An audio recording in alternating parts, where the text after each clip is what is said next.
The goal here is to make sure that when kids go across the stage and graduate their senior year, is that they have a high school diploma in one hand and they have an industry certification in another.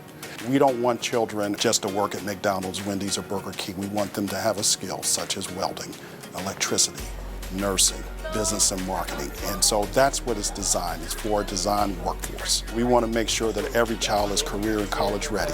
So there's not a choice of whether they go to the CTE Center. It's just what industry certification would they like on their way out the door.